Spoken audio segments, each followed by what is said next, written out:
warahmatullahi wabarakatuh. Selamat siang Bapak Ibu peserta pelatihan penulisan artikel tahap yang ke-28 se-Jawa Tengah yang pada siang hari ini sudah berhasil bergabung di room Microsoft Teams ini, maupun Bapak Ibu yang mengakses di channel YouTube KLG Jawa Tengah. Saya ucapkan terima kasih. Baik, selamat siang Bapak Ibu. Mohon izin share screen. Bapak Ibu yang saya hormati, kami mengapresiasi Bapak Ibu yang hadir di room ini secara langsung, maupun Bapak Ibu yang masih berjuang untuk masuk ke room, dan selamat juga yang sudah berhasil di channel YouTube. Bapak Ibu yang saya hormati, kita akan langsung kurang lebih nanti pukul 15 kurang nih Bapak Ibu, harapan paparan saya selesai. Kita akan berdiskusi nanti secara langsung begitu, baik melalui kolom chatting maupun interaktif Bapak Ibu. Tetapi mohon maaf untuk selama paparan ini speaker dinonaktifkan dari kami agar kita fokus, tidak noise begitu nih untuk audionya begitu. Sepakat nih Bapak Ibu. Dan saya ucapkan selamat bergabung kepada Bapak Ibu yang baru, ya, yang baru ikut bergabung di pelatihan kami. Padahal tadi disampaikan oleh Bapak Direktur, kita sudah ada sejak 2017, ya, kita sudah bergerak di 2017. Jadi sebelum ada organisasi penggerak, sebelum ada kurikulum Merdeka, ya, sekolah penggerak, kita sudah bergerak begitu. Baik Bapak Ibu. Mohon izin share screen. Tetapi sebelum itu, nanti materi akan kami berikan ke Bapak Ibu. Apabila kita sudah usai sesi, kita akan kompilasi materi-materi selama pelatihan kita. Nanti akan kita berikan kepada Bapak Ibu semuanya, baik materi dari Balai Bahasa, kemudian materi dari tim PAK, ya, maupun dari kami akan kami berikan ke Bapak Ibu dalam bentuk kompilasi materi, ini termasuk juga draft laporan pengembangan diri yang nanti bisa diadopsi oleh Bapak Ibu disesuaikan dengan kondisi, karakteristik, dan kebutuhan Bapak Ibu sendiri. Jadi semampu mungkin kami akan memberikan layanan yang terbaik untuk kegiatan kita hari ini.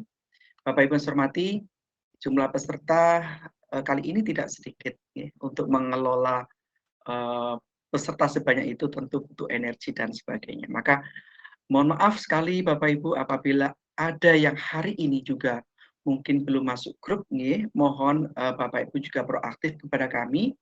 Kami sudah berikan kontak person yang bisa dihubungi atau narahubung yang bisa dihubungi. Ada saya, Mas Nur Rahmat, ada Buli, ada Mas Solehudin. Apabila Bapak Ibu sudah mendaftar, silakan hubungi di antara itu supaya Bapak Ibu segera masuk ke room dan bisa bergabung. Itu Bapak Ibu, jadi mekanisme dan sistem sistem layanan kami sudah tertata Bapak Ibu nggih. Mungkin yang baru pertama nggih, sudah daftar lama belum masuk dan sebagainya. Kami sudah beri tautan juga di form pendaftaran supaya Bapak Ibu bisa langsung klik gabung ke grup kami. Baik Bapak Ibu, di sini saya mohon izin, ini ada senior-senior saya juga, ya, Pak Abdul Aziz nih, senior-senior saya mungkin juga hadir di sini. Mohon izin ya Bapak Ibu.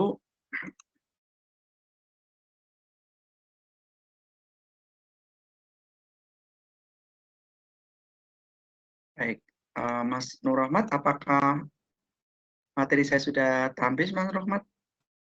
Mohon sudah dicek. Kelihatan, Pak. Sudah kelihatan. Baik. Ya. Baik, Bapak Ibu. Sudah kelihatan? Baik. Sampun nih Mas Rahmat nggih? Sampun nggih? Iya, sudah Halo, kelihatan, oke, Pak. terima kasih Bapak Ibu. Mohon izin Bapak Ibu, kita akan awali dengan pemahaman tentang jurnalistik supaya kita bisa ada bedanya dengan produk-produk publikasi ilmiah yang lain.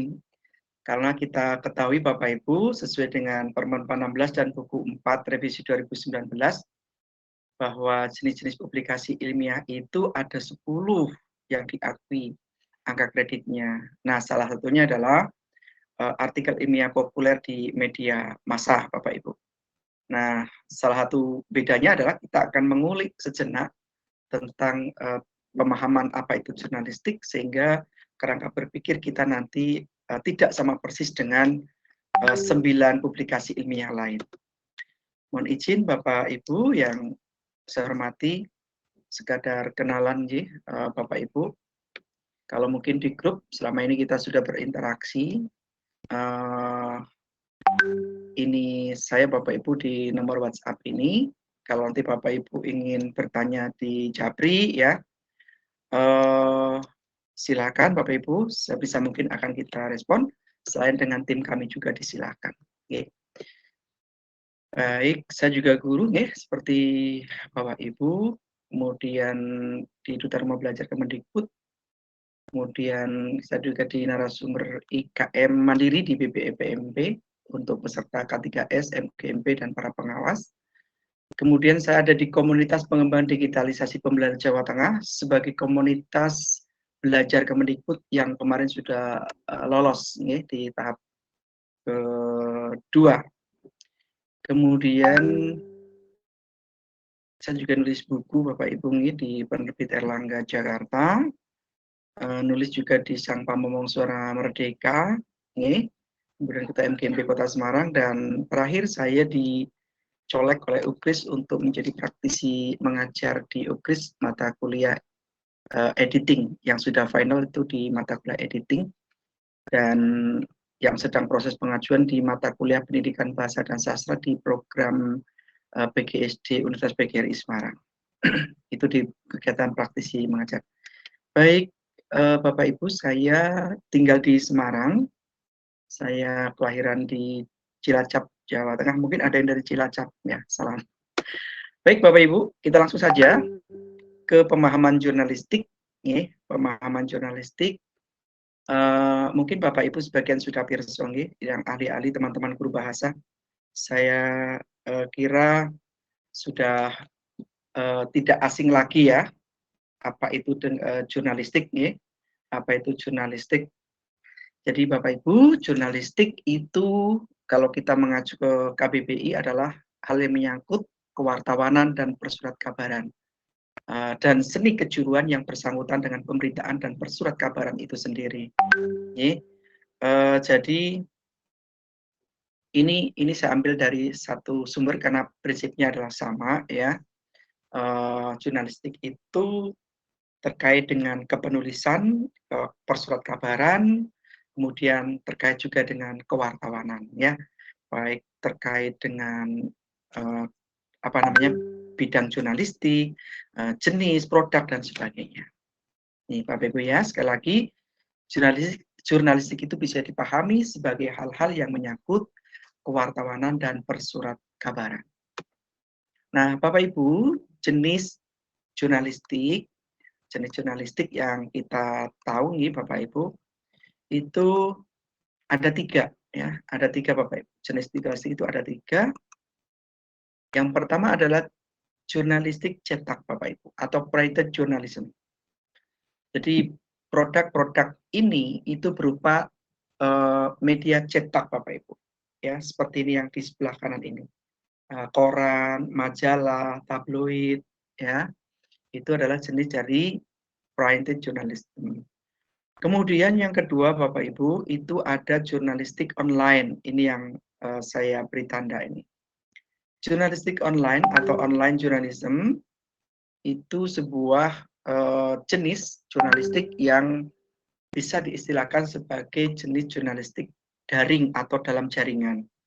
Nah, tentu publik, pembaca, user itu di dalam mengaksesnya itu bisa secara online selama ada kuota. Jadi bisa diakses informasi itu melalui jejaring internet atau online, Bapak Ibu.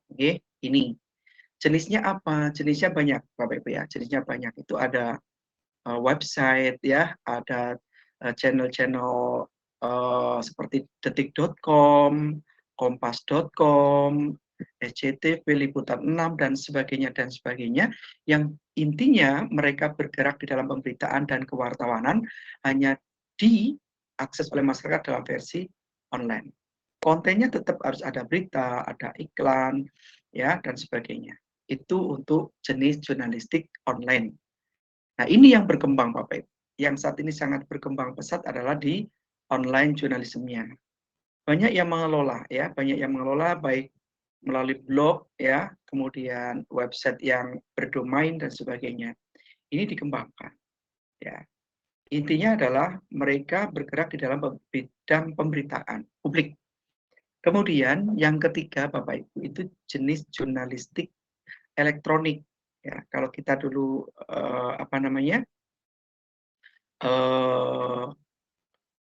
sekolah begitu nih, ada radio, ada TV ya, itu masuk ke jurnalistik elektronik atau elektronik journalism. Ya, jadi pada masanya yang namanya radio itu luar biasa pendengarnya ya, luar biasa. Sampai hari ini radio masih eksis ya.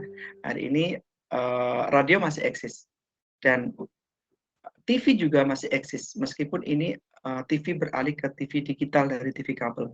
Ya, jadi itu dinamika di dunia media Bapak Ibu. Tapi intinya tiga jenis ini adalah bergerak di dalam bidang kewartawanan dan di bidang pemberitaan yang berpegang prinsip pada keadilan, pada kejujuran, pada keberimbangan informasi.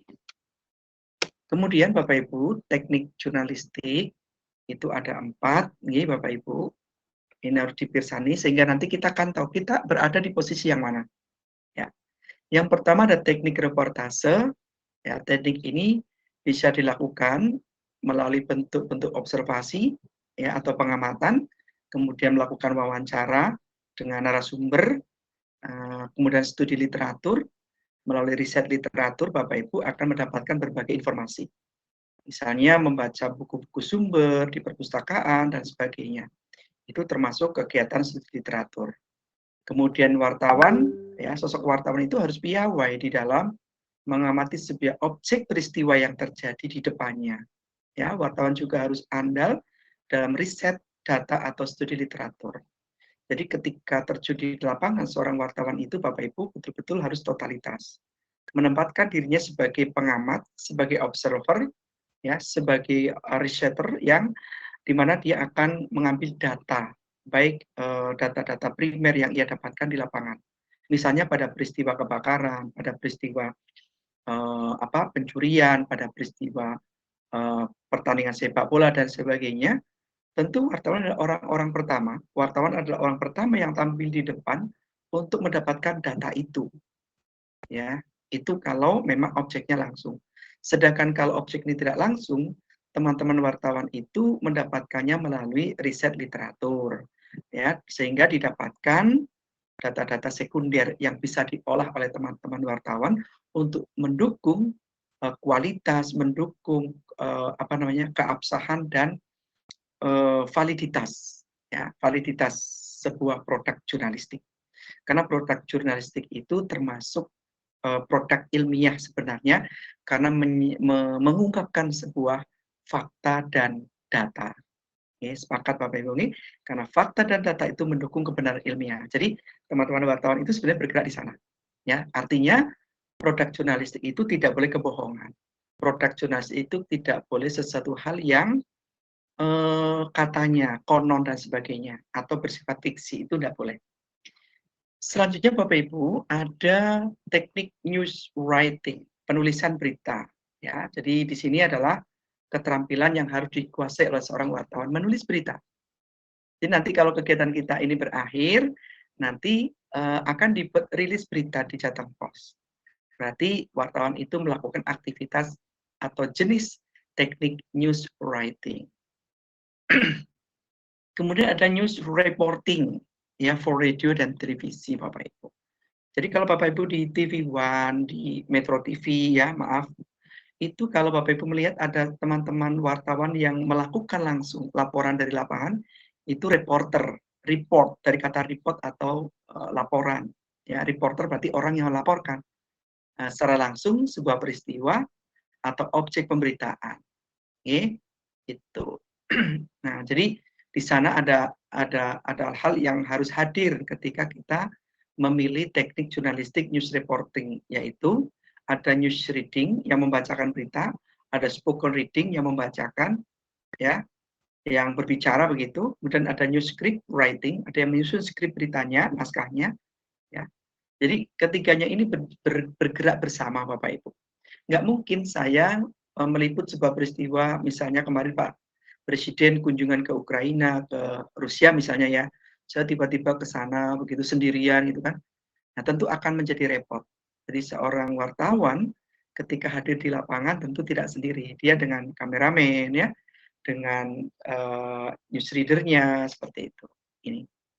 Khusus wartawan media elektronik seperti TV dan radio, betul-betul harus andal dalam menyajikan berita atau di dalam news presenting-nya itu secara langsung, karena biasanya itu dilaporkan secara live, secara langsung gitu. Jadi tidak melalui editing. Nah, maka betul-betul harus pinter di dalam mengelola konten. Jangan sampai ada hal yang semestinya tidak dilaporkan tetapi dilaporkan begitu, nih. Selanjutnya Bapak Ibu, teknik editing. Jadi teman-teman wartawan itu harus piawai menyunting naskah sebelum dipublikasikan. Nah, ini editing. Editing itu menjadi mata kuliah Bapak Ibu di jurusan ilmu komunikasi, di jurusan kewartawanan, ya itu ada mata kuliah editing. Dan kemudian Bapak Ibu, masih kerangka besar teknik jurnalistik, bahasa yang digunakan adalah bahasa jurnalistik. Teman-teman wartawan harus menguasai kaidah-kaidah jurnalistik. Apa ya Bapak Ibu? Yakni bahasa pers. Nih. Bahasa pers yang memang dijadikan sebagai bahasa pengantar, bahasa yang digunakan di dalam membuat naskah berita atau rilis berita. Jadi bahasa atau bahasa media. Ya, dengan ciri-ciri adalah ringkas, lugas, dan mudah dipahami. Ini kata kuncinya adalah keywordnya Bapak Ibu, Bapak Ibu, ringkas, lugas, mudah dipahami. Ya, jadi kalau Bapak Ibu nanti menyusun artikel ilmiah populer di koran, itu Bapak Ibu harus lugas, ringkas, dan mudah dipahami. Nah, dan Bapak Ibu, nah ini teknik jurnalistik Bapak Ibu. Ada 4, ada 5. Nih. Kemudian produknya, apa saja produknya Bapak Ibu? Ini produknya. Ya. Produknya adalah sebuah berita atau news. Itu harus. Jadi kalau ada koran, ada media elektronik, ada media siber, itu mengatakan media tetapi tidak ada konten beritanya, itu pantas untuk dipertanyakan. Yang kedua adalah opini. Ya, opini itu ada bahasanya views atau sudut pandang. Kemudian ada feature. Feature itu apa Bapak Ibu? Feature itu berita. Hanya penulisannya menggabungkan berita itu seperti narasi, bercerita gitu. Itu feature. Apakah ada di koran? Biasanya feature-feature itu juga ada di koran, ya. Tetapi juga lebih banyak biasanya di majalah Bapak Ibu. Ya, yang model feature ini, berita berkisah begitu. Opini, nah Bapak Ibu, ini opini itu bisa menyangkut tentang artikel, ya. Ada tajuk rencana, ada artikel, ada gagasan, ada opini, ya itu masuk di sini. Nah Bapak Ibu, tulisan Bapak Ibu nanti itu sebenarnya menjadi sub elemen di opini ini sebenarnya di sini nih. Bukan di berita, bukan di feature, tapi ada di kelompok ini Bapak Ibu. Tetapi di dalamnya kan dipecah-pecah lagi. Ada tajuk rencana, ada opini, ada artikel populer, ada artikel ilmiah populer. Itu masuk di sini. Ada 3 Bapak Ibu produknya. Nah, bisa dimengerti Bapak Ibu. Saya lanjut. Nah, sedangkan media jurnalistik, tadi saya sampaikan di awal, ada media cetak atau printed media, ada media elektronik atau elektronik media, dan ada media siber atau siber media. Contohnya tadi sudah saya sampaikan. Saya lanjut saja. Nah, selesai kan Bapak Ibu ya? Selesai. Dan mudah-mudahan tidak ada pertanyaan Mas Rahmat. Kalau ada pertanyaan disilakan, kalau tidak saya sambil menyiapkan slide yang berikutnya. Halo? Kemungkinan bisa nanti baru bisa. Jadi ada yang angkat tangan. Oh iya. Baik, Monggo Bapak Pak Ibu. Iya, saya lanjut nih. Oke, baik. Lanjut nih Mas Rahmat nih. Baik. Siap. Baik Bapak Ibu yang saya hormati, mohon izin share screen. Yang kedua, nanti PPT saya ini ada beberapa halaman Bapak Ibu, beberapa slide.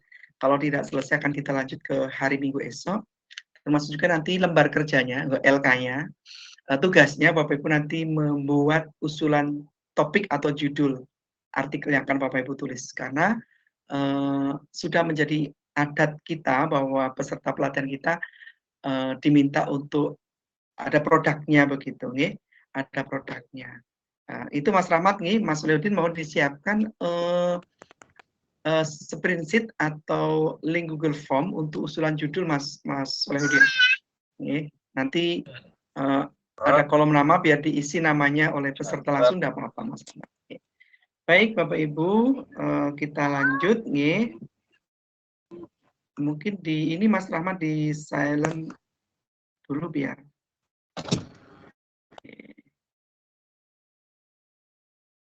Mas Nur Rahmat, apakah PPT saya sudah tampak Mas Rahmat? Kelihatan. Baik, sudah kelihatan Pak. Oke. Baik Bapak Ibu yang saya hormati. Sudah? Sudah Mas? Slideshow saya? Iya, sudah. Baik. Sudah. Oke, baik.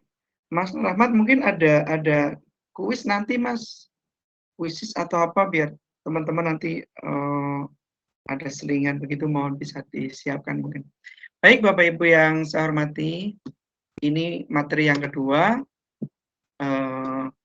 Sedikit Bapak Ibu ya, nanti akan lebih detail akan disampaikan oleh narasumber khusus tentang pemahaman PAK. Bapak Ibu, artikel ilmiah populer tadi saya sampaikan, itu ada di buku 4 yang bunyinya kurang lebih seperti ini Bapak Ibu. Ya, apa itu artikel ilmiah populer? Definisinya ya, itu sebuah tulisan yang dipublikasikan di media massa. Ini dari buku 4 nih Bapak Ibu. Saya yakin Bapak Ibu buku 4 sudah khatam. Lanjut ke buku 5-nya gitu. Termasuk di sana ada koran, ada majalah atau media online yang mempunyai alamat website resmi. Ini ya. Tapi untuk kabupaten tertentu artikel yang dimuat di media online ada yang belum dinilai Bapak Ibu ya. Ada yang belum dinilai begitu. Kemudian apa itu artikel ilmiah populer? Dijelaskan Bapak Ibu sebuah tulisan yang berisi gagasan, ya, ide, pengetahuan atau pengalaman penulis yang menyangkut bidang pendidikan pada satuan pendidikan penulis bertugas. Ini konsepnya. Kita samakan pemahaman kita dulu Bapak Ibu. Jadi tulisan Bapak Ibu nanti menyangkut bidang pendidikan pada satuan pendidikan penulis. Nah, apa bukti pada satuan pendidikan penulis? Buktinya adalah nanti di dalam artikel yang Bapak Ibu tulis harus menuliskan satuan pendidikannya. Ya, di dalam artikelnya. Ya, misalnya begini. Pembelajaran bahasa Indonesia pada kelas 8 di SMP Negeri 8 Semarang misalnya seperti itu. Berarti Bapak Ibu sudah menyebutkan satuan pendidikan penulis di artikel itu. Itu maksud kami, maksud di kalimat ini. Oke. Jadi artikel Bapak Ibu nanti secara spesifik menuliskan satuan pendidikan Bapak Ibu, kelasnya seperti itu, sekolahnya gitu. Itu. Meskipun ini jurnalistik, tetapi karena ini pemahaman di buku 4 harus seperti itu, maka saya tekankan Bapak Ibu bahwa tulisan Bapak Ibu nanti harus memuat satuan pendidikan penulis, begitu kira-kira. Kemudian Bapak Ibu, yang berikutnya adalah kerangka isinya disesuaikan dengan persyaratan atau kelaziman dari media massa yang akan menerbitkan atau mempublikasikan tersebut. Ini ada 3 kalimat, 3 komponen penting, kerangka penting ini yang ada di buku 4. Kita sarikan di buku 4. Tetapi Bapak Ibu, di lapangan tidak seindah yang kita pahami di buku 4 ini. Barusan kemarin atau tadi itu ada teman dari Kabupaten X yang menyatakan bahwa artikelnya tidak dinilai. Alasannya apa? Begitu. Alasannya alasannya itu tidak ada di Dewan Pers korannya. Nah itu. Jadi di buku 4 itu tidak ada syarat itu. Itu satu. Ada lagi misalnya harus ISSN-nya terdaftar di LIPI, silahkan dicek. Ya, Jateng Pos ada nggak di LIPI? Ada, Bapak Ibu. Ya, padahal itu tidak disebutkan secara spesifik di buku 4. Tapi kadangkala ada tim penilai yang memang menanyakan itu, nih Bapak Ibu. Padahal di buku 4 ini sangat jelas, ya, sangat jelas bahwa kerangka isinya, syaratnya, tampilannya itu berdasarkan kelaziman media massa tersebut. Karena media massa juga punya kode etik sendiri, punya aturan sendiri begitu. Ini. Nah, berikutnya ada lagi Pak, di kami tidak dinilai karena di satu halaman itu terbitnya banyak begitu. Ada nggak di buku 4? Tidak ada. Tidak ada Bapak Ibu. Nah, jadi ini yang kadang-kadang dipersepsikan macam-macam jadinya berkembang itu. Nah, ketika kesepakatan itu berkembang ya oleh tim penilai akhirnya mempersempit peluang karya kita itu dinilai. Jadi kalau kita berangkat dari buku 4 ini yang kita lakukan yang Bapak Ibu buat nanti itu sama dengan yang diinginkan di buku 4 tentu sudah lazim seperti sebenarnya. Jadi hal-hal itu adalah hal-hal teknis yang Bapak Ibu temukan di kabupaten masing-masing. Saya tidak bisa intervensi terlalu jauh, tentu bisa didiskusikan secara akademik di daerah masing-masing begitu solusinya. Tetapi mayoritas itu dinilai Bapak Ibu, ya kasuistis dan ya laki-laki rezeki juga. Tapi yang saya sampaikan adalah sebuah fakta yang saya sampaikan ini juga ikhtiar agar karya Bapak Ibu nanti bisa dinilaikan. Bagaimana cara menilaikannya Bapak Ibu nanti akan saya sampaikan secara sekilas. Baik, laporannya Bapak Ibu nih laporannya ya. Bukti fisiknya tuh secara hard copy. Ya, kalau hard copy versi cetak ini Bapak Ibu ya. Bukti terbit dari media massa yang memuat nama penulisnya. Jadi nanti kalau Bapak Ibu terbit artikelnya itu Bapak Ibu akan mendapatkan kiriman korannya. Ya, karena kalau Bapak Ibu harus membeli di loper, mungkin lopernya belum datang atau stoknya hanya sedikit habis misalkan itu terjadi. Sehingga layanan kami adalah Bapak Ibu peserta ini dengan biaya itu Bapak Ibu akan mendapatkan koran versi cetak dan sekaligus free ongkos kirim korannya. Itu jadi kembali ke Bapak Ibu sebenarnya, itu. Kemudian dilampiri dengan pengesahan dari kepala sekolah. Nanti Bapak Ibu membuat ini kepada kepala sekolah minta ini pengesahan ya. Formatnya sama ya, hampir sama seperti ketika membuat makalah, membuat skripsi itu ya. Di lembar pengesahan yang bertanda tangan di bawah ini Kepala SMA Negeri 11 Semarang misalnya menyatakan bahwa menyatakan bahwa artikel dengan judul bla bla bla dimuat di media ini, edisi ini, ditulis oleh nama siapa, guru apa. Itu contoh kalimatnya. Demikian pengesahan dibuat untuk dapat digunakan seperlunya. Tanda tangan kepala sekolah di bawahnya stempel. Itu satu lembar biasanya. Nah itu dilengkapi dengan clippingnya Bapak Ibu.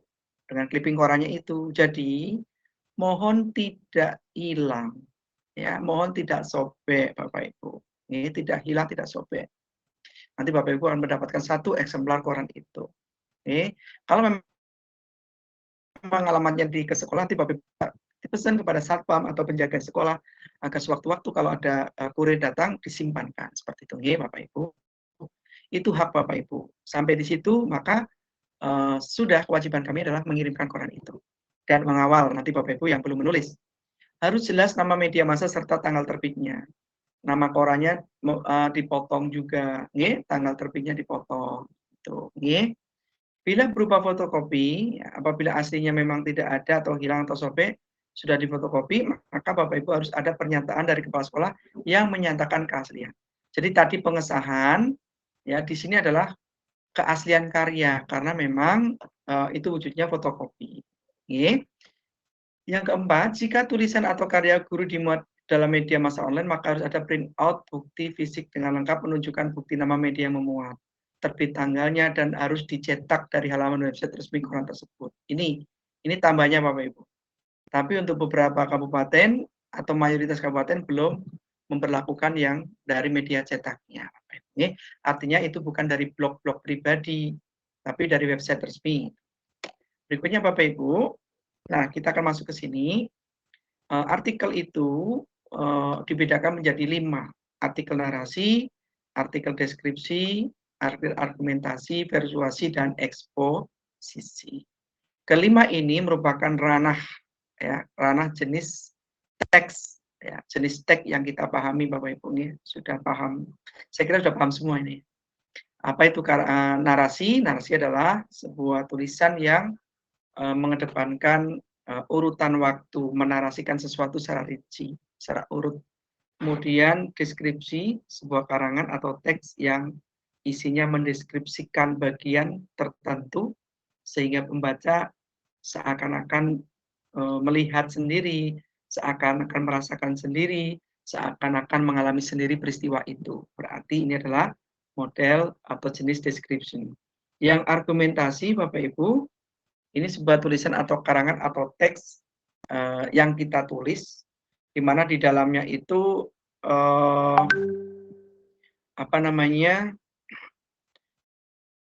berisi argumen ya atau pendapat atau gagasan begitu, ya, tertentu yang kuat, ya, kemudian mencoba mempengaruhi pembaca lewat tulisan itu.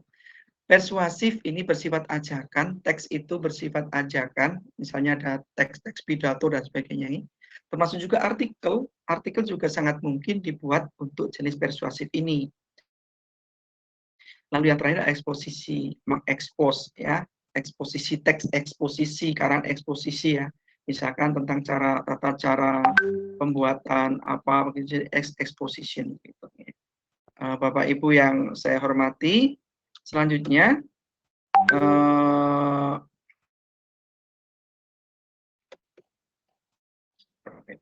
nah ini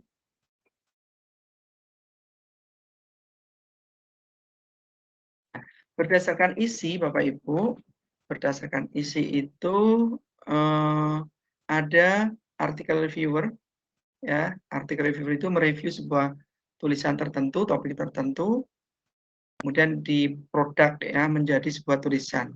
Kemudian opini ya berisi gagasan, pendapat ya termasuk artikel kita akan kita tulis tadi Bapak Ibu ini sebenarnya masuk di dalamnya sebenarnya. Tetapi ini kita bedakan supaya ada korelasinya dengan buku 4. Ada artikel tutorial, isinya berisi tentang tata cara melakukan sesuatu, tata cara membuat sesuatu ya, atau tata cara melakukan sesuatu itu artikel berdasarkan isi untuk tutorial. Ada artikel ilmiah populer. Nah, ini yang keempat, Ibu Bapak. Ini artikel yang kita buat ya, itu untuk kegiatan publikasi ilmiah, pemberian angka kredit, artikel ilmiah. Artikelnya ilmiah, tetapi ditulis dengan gaya-gaya populer di media massa. Nih, selanjutnya Bapak Ibu, selanjut. Perbedaan artikel ini saya sampaikan Bapak Ibu. Ya, di sini ada artikel opini, yang kanan ini, yang kiri dari saya. Kemudian ada artikel ilmiah populer ini. Bedanya Bapak Ibu, artikel populer biasa atau opini, ketika di bagian pembukaan atau pendahuluan itu cenderung panjang lebar, tidak terlalu fokus begitu, terlalu ringan. Tetapi kalau di ilmiah populer itu biasanya fokus to the point pada topik tertentu yang sedang dibahas. Misalnya yang dibahas oleh Bapak Ibu adalah permasalahan pembelajaran pada mata pelajaran bahasa Indonesia, materi menulis surat misalnya. Maka konteks pembukaan Bapak Ibu di sana saja ya, seputar itu. Tidak boleh menyangkut tentang kebijakan pendidikan atau hal-hal lain di luar topik yang kita bahas. Oke, di sini. Jadi bisa langsung ke inti pembahasannya. Tidak muter-muter. Oke. Di bagian isi itu, kalau opini itu kurang detail.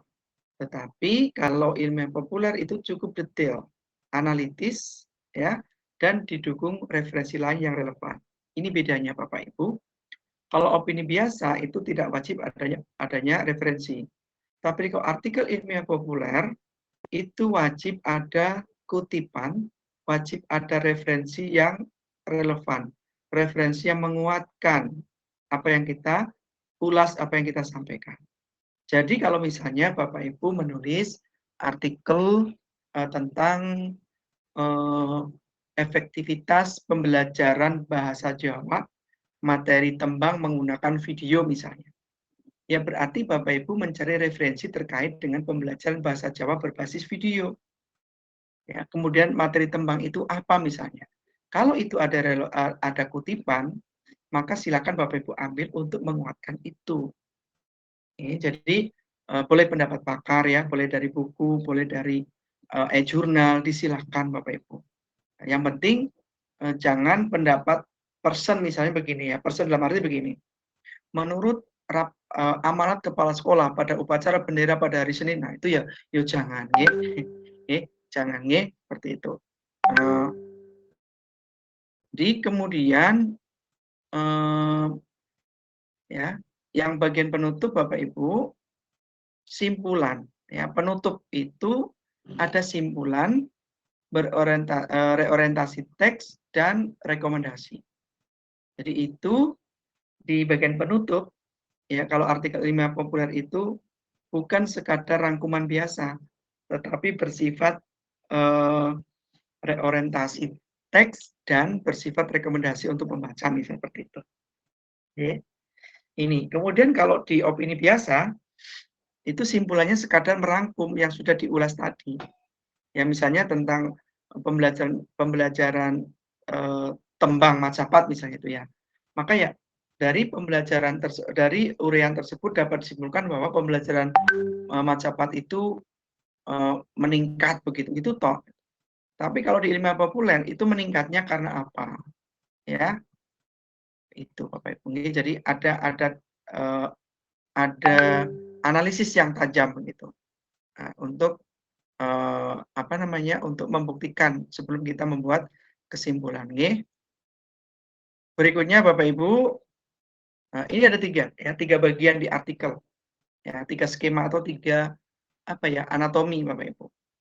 Berikutnya adalah, ini contoh sebuah artikel populer biasa, artikel ngepop biasa. Jadi ini bukan termasuk artikel ilmiah populer, tapi ini produk jurnalistik juga. Ini bukan berita, ini artikel. Tetapi artikelnya artikel populer biasa. Ya. Jadi mengulasnya ya topik-topik yang ringan-ringan yang biasa. Ini contohnya ada 2 Bapak Ibu. Judulnya pun juga pendek, nggak panjang-panjang ya. Geneo Kutu Wang Sinawang.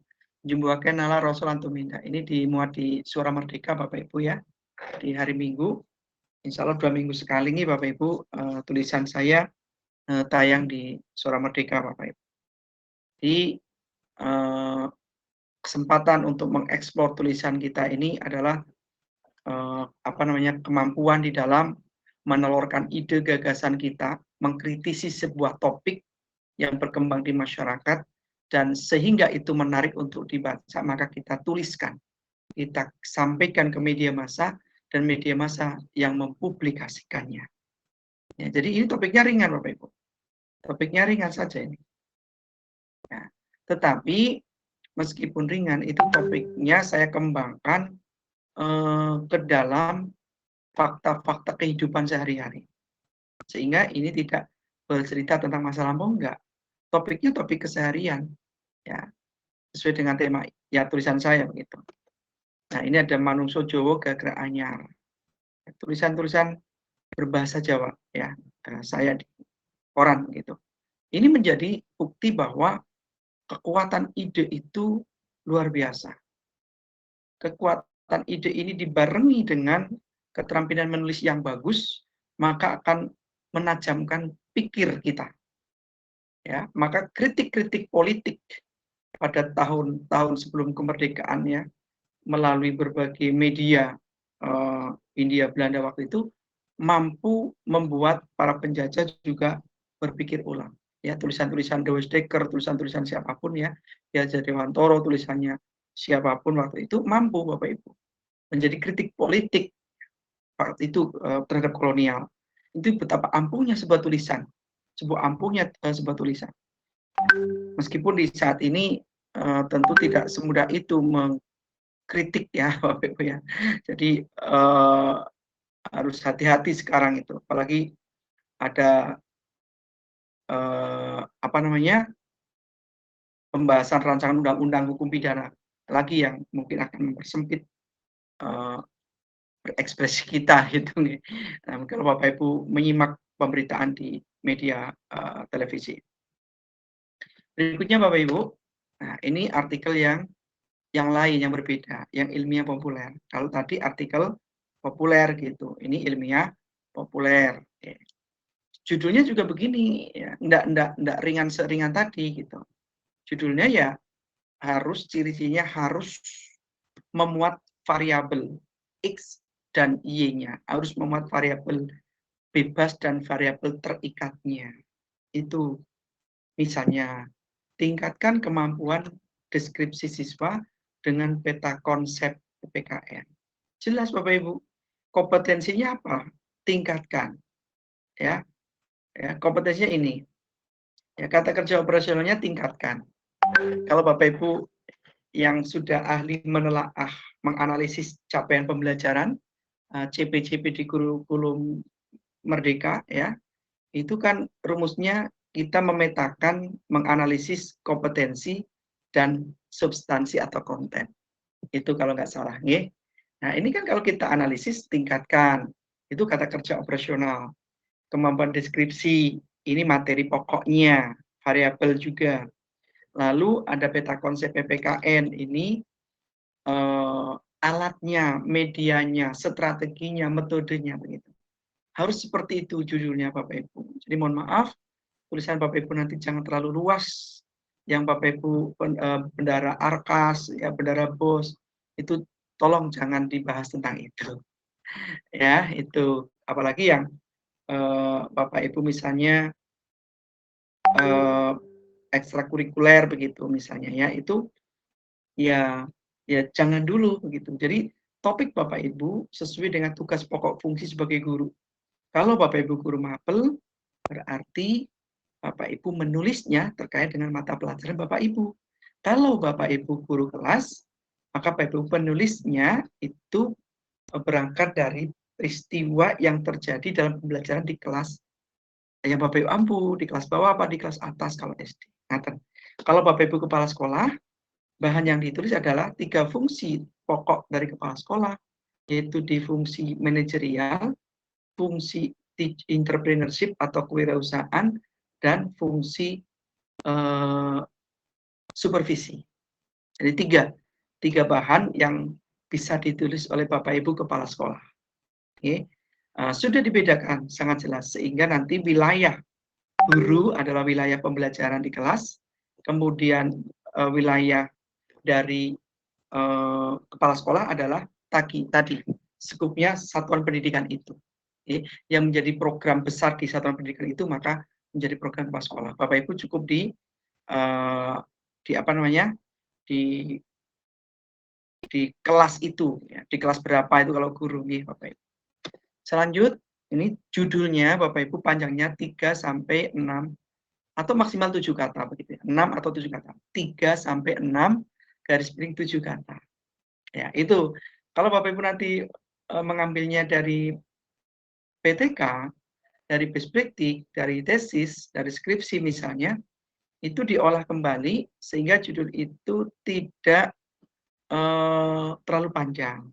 Karena ciri-ciri di media massa tadi yang saya sampaikan di teori jurnalistik bahwa tulisan di media massa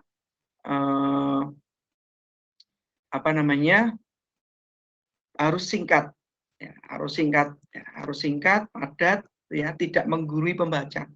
Ya.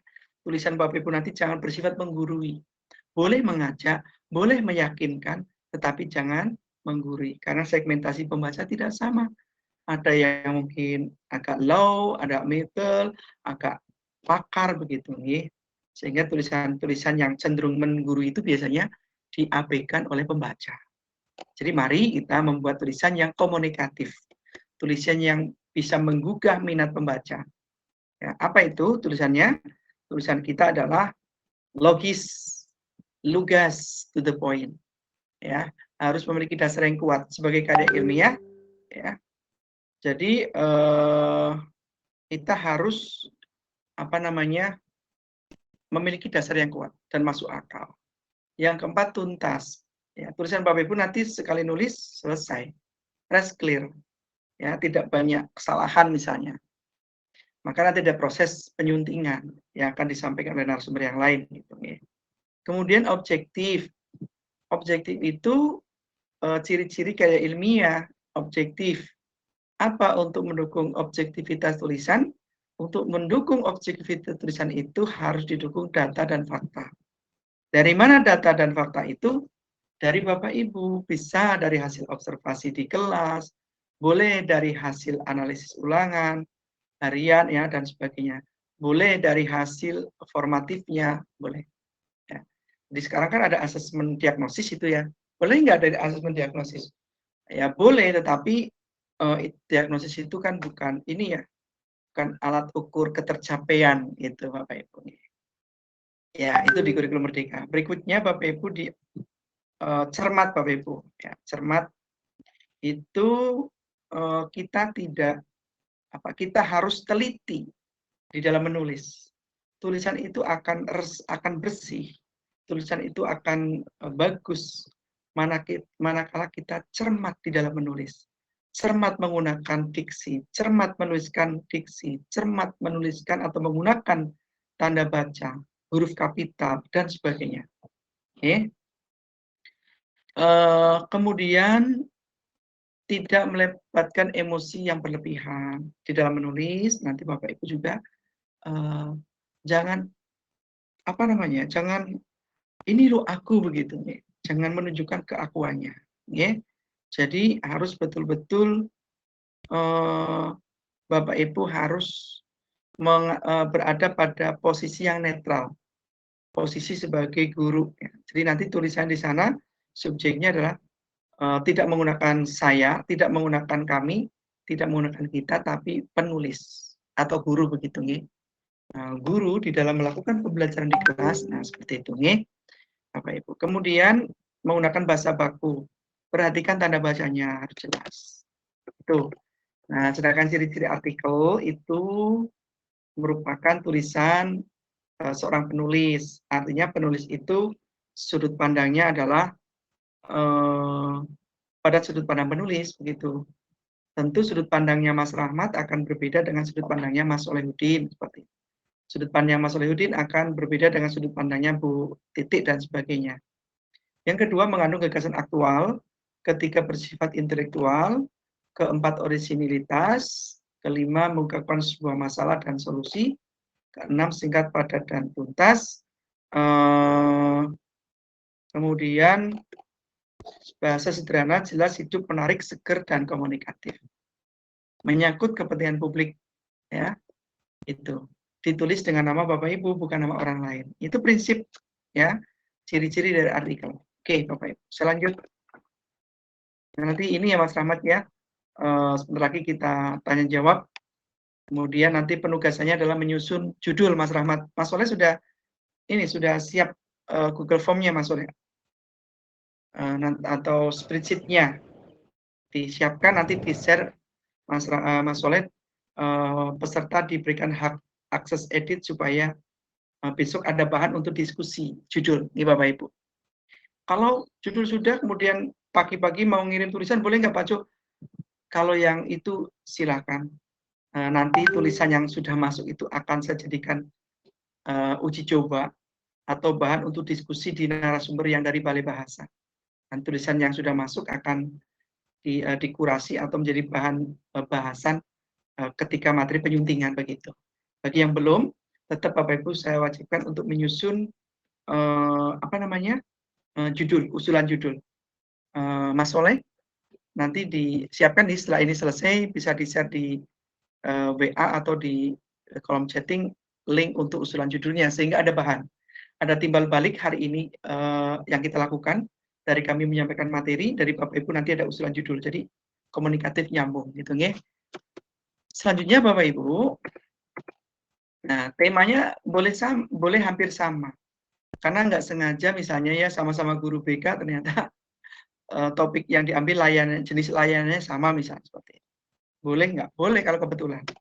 Yang nggak boleh itu kalau plagiasi nggak boleh. Kemudian mengganggu gagasan aktual.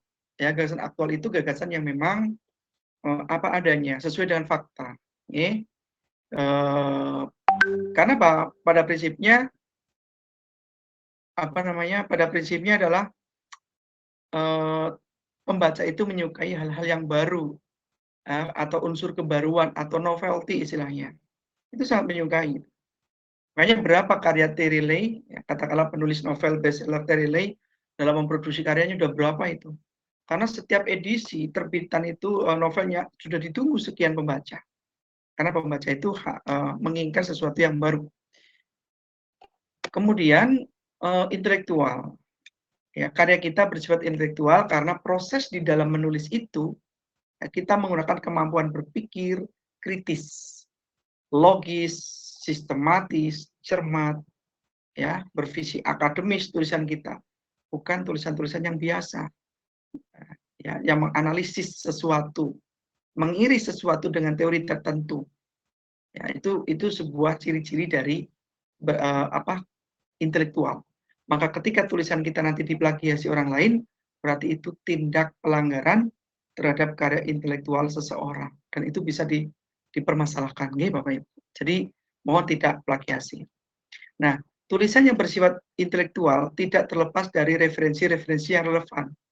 Maka tadi di awal saya sampaikan, tulisan Bapak Ibu nanti harus ada kutipannya, harus ada referensinya. Ya, referensi itu bukan dari blog, tapi dari buku, dari e-jurnal itu, yang memiliki kekuatan daya dukung akademik. Ya, referensi bisa berupa ini Bapak Ibu. Yang berikutnya orisinilitas. Nih, dalam jurnalistik, plagiat merupakan dosa besar yang sulit diampuni. Ya, dari segi teknis, tulisan yang kita kirimkan adalah tulisan asli, nanti bukan fotokopi. Ya, ini teknisnya. Ya, bukan tulisan orang lain, bukan fotokopian. Kalau dulu kan ngirimnya nggak pakai email itu ya, pakai ketikan itu ya. Berikutnya Bapak Ibu, nah ini contoh plagiasi. Ya, ini contoh plagiasi. Judulnya sama persis, ya. Terbitnya beda hari, beda bulan, dan hanya beda sekolahnya, diubah sekolahnya. Nah, ini sebuah entah ketidaksengajaan, entah kesengajaan juga Bapak Ibu. Tapi kita menemukan fakta ini. Ini guru loh Bapak Ibu. Jadi jangankan murid ya, jangan mahasiswa. Kita para guru pun kadang terjebak pada euforia plagiasi semacam ini. Nah, ciri yang berikutnya adalah mengungkapkan masalah. Masalahnya apa? Misalkan di dalam pembelajaran Bapak Ibu nanti ada masalah misalnya ya. Masalahnya misalnya rendahnya pemahaman siswa terhadap bahasa Indonesia, materi X gitu. Itu sudah terpetakan oleh Bapak Ibu, sudah teranalisis, sudah terobservasi oleh Bapak Ibu. Berdasarkan apa? Didukung oleh berdasarkan hasil ulangan dan sebagainya. Maka itu menjadi akan menjadi masalah. Ya. Lalu Bapak Ibu nanti diminta untuk memberikan solusinya. Solusi itu bisa menggunakan media, bisa menggunakan jika menggunakan media bisa menggunakan metode, alat peraga dan sebagainya. Itu solusinya kalau jenis artikel kita, Bapak Ibu. Selanjutnya, singkat, padat, tidak bertele-tele. Ya, tulisannya nggak boleh panjang-panjang, Bapak Ibu. Gunakan kalimat-kalimat efektif, kalimat tunggal, bukan kalimat majemuk bertingkat. Ya, jadi penonton itu pembaca itu susah memahami kalau tulisan itu panjang. Perlu diingat bahwa tulisan Bapak Ibu nanti akan terbit di koran, di mana koran itu dibaca oleh masyarakat dari berbagai segmentasi pembaca. Bukan hanya kita para kaum pendidik, tetapi mungkin dibaca oleh para buruh, para ibu rumah tangga dan sebagainya. Artinya kalimat itu harus mudah dipahami. Bahasa sederhana, jelas, menarik. Menarik itu seperti apa? Menarik itu ya mampu membangkitkan pembaca, ya, selera pembacanya jadi naik gitu. Itu menarik. Maka gunakan kalimat paragraf yang efektif itu. Ya, diksi-diksi yang mudah dipahami, pilihan-pilihan kata yang mudah dipahami. Kemudian menyangkut kepentingan publik, ya, yang kita tulis adalah bidang pendidikan, otomatis menyangkut kepentingan publik. Ditulis atas nama Bapak Ibu, by name story. Jadi nanti Bapak Ibu di judul ini seperti ini. Di bagian judul Bapak Ibu, di atas itu headnya itu judul. Panjangnya 3 sampai 6 kata. Kalau ternyata lebih, boleh dibuat singkatan, boleh dibuat akronim tertentu. Itu. Nah, kemudian di bawahnya ada nama penulis dengan gelar akademiknya. Terus ditulis guru SMP berapa, guru SMA mana, guru SD mana. Guru SD 1 Randu Dongkal, Kecamatan Randu Dongkal, Kabupaten Pemalang. Cukup seperti itu. Nggak usah ditambah Jawa Tengah, kode pos, nomor telepon, dan sebagainya. Nggak usah. Nggak usah. Kasih foto di sini. Fotonya foto close up. Tidak boleh foto KTP, tidak boleh foto bersama-sama teman. Itu nggak boleh. Apalagi foto selfie. Di belakangnya ada murid-muridnya. Itu nggak boleh. Nanti diminta untuk mengganti biasanya. Nah, setelah bagian kepala ini, dari judul sampai nama penulis dan foto, Bapak Ibu akan pada body text. Body text itu tubuh teksnya. Akan dibagi 3, yaitu bagian intro, bagian isi atau konten, kemudian bagian penutup atau close-nya. Nah, ini Bapak Ibu. Jadi 3 bagian ini kerangkanya, outline-nya. Kerangkanya ini sini ada 3, intro, isi, penutup. Ya, Bu. Jadi body text itu dibagi 3. Dibagi 3 ini. Ada pendahuluan, isi, penutup. Pendahuluan kalau di makalah itu ya bab 1. Pendahuluan, meliputi latar belakang, rumusan masalah, manfaat, dan sebagainya. Itu masuk di pendahuluan. Tetapi ketika nanti Bapak Ibu menulis menjadi artikel ilmiah populer di koran, itu sistematikanya tidak sub-sub judul. Tidak 1.1, 1.2, enggak. Itu berlaku di makalah dan skripsi. Kalau di artikel itu ditulis mengular, seperti paragraf biasa. Ini muter, gitu, seperti itu. Tidak boleh menulisnya itu numbering atau penomoran. Numbering itu misalnya begini, sebagai berikut 1, bla bla bla, bawahnya 2, bla bla 3. Nah, itu namanya numbering. Itu tidak boleh menulis model numbering seperti itu, baik nomor maupun abjad ABCD seperti itu, tidak boleh. Harus diuraikan dengan kalimat mengular begitu, buat paragraf. Lalu apa yang ada di bagian intro, di paragraf 1 intro itu, Bapak Ibu silakan mengulas, menceritakan ya tentang permasalahan pembelajaran itu apa. Bapak Ibu di situ. Jadi Bapak Ibu sampaikan permasalahannya.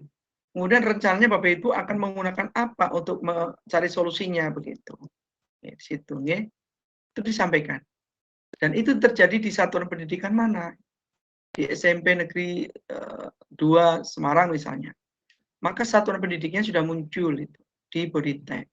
Itu contohnya seperti itu. Lalu di bagian isi, di paragraf berikutnya adalah bagian isi, Bapak Ibu. Itu Bapak Ibu sudah mulai menuliskan ya yang menjadi pokok permasalahannya dituliskan di situ. Ya, dituliskan di situ. Ya. Jadi kalau memang terkait dengan permasalahan pembelajaran menulis surat dinas, maka ya di situ. Ya. Disitulah ditulisnya, diungkapkan semuanya di situ. Oke. Berikutnya Bapak Ibu, di dalam bagian isi itulah Bapak Ibu sangat mungkin mulai memunculkan kutipan. Ya, kok misalnya pas sedang membicarakan tentang project based learning, maka teori project based learning itu apa? Ada nggak pendapat pakar tentang project based learning? Nah, mulai mengutip di situ Bapak Ibu. Nah, tetapi kutipan itu juga tidak akan pernah ada maknanya kalau tidak dianalisis oleh Bapak Ibu. Kutipan A, B, korelasinya dengan topik yang Bapak Ibu tulis itu apa? Nah, itulah namanya kutipan itu menguatkan, bukan sekadar rangkuman. Lalu di bagian penutup, ini simpulan Bapak Ibu yang Bapak Ibu tadi sampaikan itu di sini, di bagian penutup. Penutup itu bersifat reorientasi dan rekomendasi. Nah, boleh ditambahkan pendapat pakar atau hasil penelitian siapa, begitu boleh. Untuk menguatkan simpulan kita di bagian penutup. Ini Bapak Ibu 3 bagian body text sebuah artikel. Jadi nulisnya nanti tidak seperti PTK formatnya, tidak seperti makalah formatnya, tetapi sangat sederhana. Itu bagian judul, penulis, foto, kemudian di body text ada intro, isi, dan penutup. Berikutnya Bapak Ibu, ya ini bagian penutupnya. Itu Bapak Ibu membuat simpulan dari apa yang Bapak Ibu paparkan sebelumnya. Misalnya ya, berdasarkan analisis dan uraian, maka dapat disimpulkan pembelajaran memahami tembang macapat menggunakan video sangat efektif. Terbukti dari sekian persen, bla bla, misalnya seperti itu. Hal tersebut sesuai dengan hasil penelitiannya siapa. Nah, di situ Bapak Ibu bisa mengambil kutipan lagi untuk menguatkan simpulan. Itu boleh. Boleh Bapak Ibu.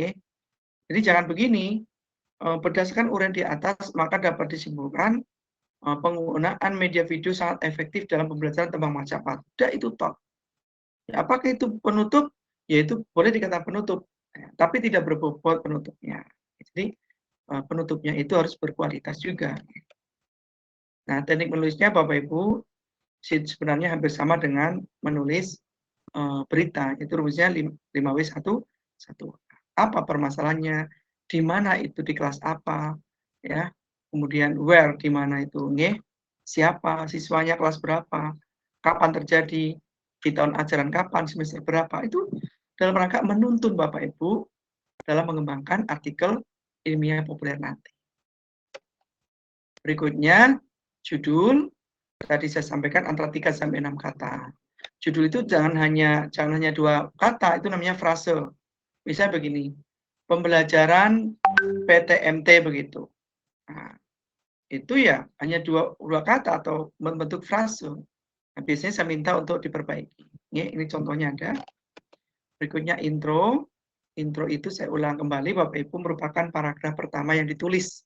Ya, semenarik mungkin. Intro itu sebagai pintu gerbang pertama sebelum pembaca itu masuk ke dalam bagian isi. Nah, untuk artikel Bapak Ibu intronya harus menarik. Ya. Intro menarik itu yang seperti apa sih Bapak Ibu? Intro yang menarik itu 1, bersifat atraktif, yaitu membangkitkan perhatian pembaca. Introduktif, mengantarkan kepada pembaca pokok permasalahannya. Kemudian korelatif, kalimat antar kalimat, antar paragraf itu harus nyambung, itu korelatif. Jangan terpotong-potong. Ya. Tadi paragraf 1 membahas tentang pembelajaran IPA dengan metode praktikum. Ternyata di paragraf keduanya tidak membahas tentang bagaimana praktikumnya. Nah, itu kan sudah tidak nyambung. Yang keempat adalah kredibilitas. Ini ada 4 aspek di saat kita membuat intro, Bapak Ibu. Oke. Yang berikutnya, intro itu boleh langsung ke permasalahan, boleh mendeskripsikan latar belakang tertentu, boleh ada kutipan langsung. Ini bagi sudah pinter-pinter intronya. Kemudian, ini cara yang kedua juga Bapak Ibu buat intro. Jadi intro itu kayak pengantar gitu Bapak ya. Masuk ke ke bagian isi, sebelum masuk ke bagian isi, untuk menuntun, itu namanya intro. Nah, ini contohnya Bapak Ibu. Ya. Pembelajaran di tengah pandemi cukup memprihatinkan. Tak terkecuali pada pembelajaran bahasa Indonesia di SIM Negeri 1 Temanggung. Apa sebabnya? Apa pasalnya? Ya, seperti itu. Persoalannya adalah justru terjadi pada saat PJJ. Banyak hambatan yang mesti dihindari. Alih-alih ada solusi yang terjadi justru kekhawatiran adanya lost learning. Nah, ini kan sebuah ulasan-ulasan yang bisa dijadikan sebagai intro untuk mengawali pembaca ya sebelum masuk ke bagian isinya. Oke. Itu Mas Rahmat, kalau ada pertanyaan sampai di sini dulu karena waktu kita juga. Kalau ada pertanyaan silakan Mas Rahmat, kita berdiskusi sambil Mas nanti menyiapkan link untuk usulan judul. Mas Rahmat, halo? Atau Mas Wahudin? Ya, cek. Iya, silakan kalau ada pertanyaan kita diskusi. Baik, Bapak Ibu. Kita masuk sesi tanya jawab. Pak Tukijo, ini sudah ada beberapa yang masuk. Suara saya balik nggak ya Pak Tukijo? Iya, agak mantul-mantul Mas. Suaranya balik Mas. Mantul-mantul.